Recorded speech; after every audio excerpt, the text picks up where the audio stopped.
안녕하세요 여러분. 흥미로운 역사 속 인물을 찾아가 보는 헤로도투스입니다. 최근 조선 구마사라는 드라마가 논란이 되고 있죠. 조선판 엑소시즘 판타지 사극을 만들어보자는 기획으로 시작되었지만 역사 왜곡 논란으로 방영 2회 만에 조기 종영하고 말았습니다. 조선 구마사의 주인공인 태종 이방원의 실제 삶 속으로 오늘 한번 들어가 보겠습니다. 파란만장했던 그의 일생만큼 많은 대중매체의 주인공으로 태종 이방원은 등장한 바 있습니다. 시간적 여유가 있으신 분들은 용의 눈물, 제 인생 드라마죠. 그리고 대왕세종, 뿌리 깊은 나무, 또 KBS 최고의 역작, 정도전을 보시기를 추천해드립니다. 물론 이것들은 모두 다 제 개인 픽입니다. 잘 아시다시피 태종은 묘호이고요. 이름은 방원, 즉 이방원입니다. 지금부터는 편의상 이름인 이방원과 태종은 혼용해서 부르겠습니다.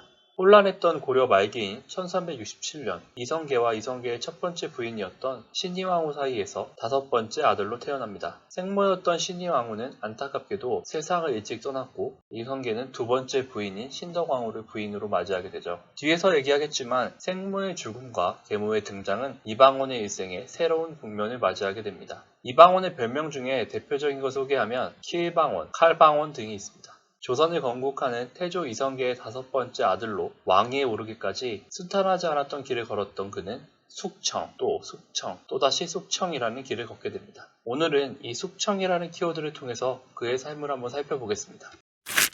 방금 이야기한 것처럼 이방원 하면 무인의 기질이 다분히 느껴지지만 이방원은 문무를 겸비한 인물이었습니다. 무려 16살 나이에 과거 시험에 급제한 당대의 엘리트였죠. 옛부터 동북면, 즉 지금의 함흥 지방의 무인 집안에서 첫 번째로 과거 급제자가 나왔으니 이성계가 얼마나 기뻤을까요? 이처럼 이방원은 어릴 적부터 이성계의 자식들 중에서 두각을 나타내던 인물이었습니다. 똑똑한 아들이었던 만큼 이성계 옆에서 많은 조력자 역할을 했죠. 아버지인 이성계가 고려 말기 영웅으로 떠오르던 시기 고려를 뒤엎고 새 나라를 만드는 이상을 가슴에 품은 이방원은 자연스레 아버지의 뒤를 이어 왕이 될 꿈을 꾸었습니다. 이방원은 이 목표를 위해 수단과 방법을 가리지 않았습니다. 고려 말기 고려의 개혁파이자 조선 건국의 반대편에 있었던 정몽주를 단칼에 숙청합니다. 이게 얼마나 대단한 사건이었냐면 정몽주는 고려 말기 조정과 학계 전반에 두터운 신망을 받고 있던 인물이었기 때문에 조선 건국에 있어서는 가장 큰 장애물이었습니다. 그런 정몽주를 이성계를 대신해 숙청해 역성혁명으로 나가는 길을 이방원이 연 것입니다.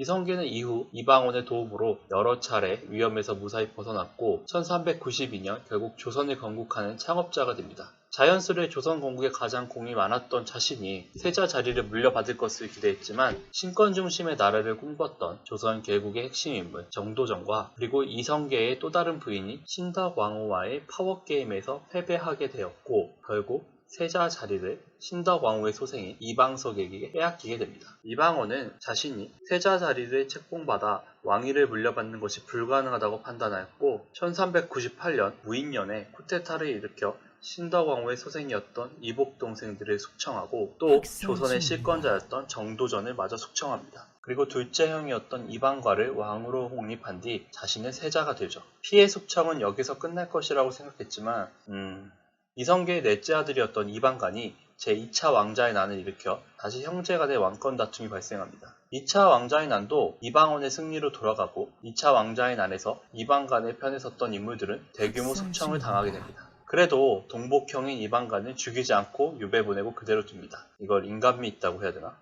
그리고 천신만고 끝에 서기 1400년도에 즉위를 하게 됩니다. 그의 피해 숙청은 즉위 후에도 계속되었습니다. 자신이 왕위에 오르기까지 혁혁한 공을 세웠던 공신들의 힘이 과도하게 강해지는 것을 막기 위해 자신의 오른팔이었던 이숙번을 유배 보내고 처남 4명을 모조리 죽여버립니다. 이 처남들은 태종이 왕위에 오르기까지 혼신의 힘을 다했던 부인 원경왕후의 동생들, 즉 세종대왕의 삼촌들이 됩니다.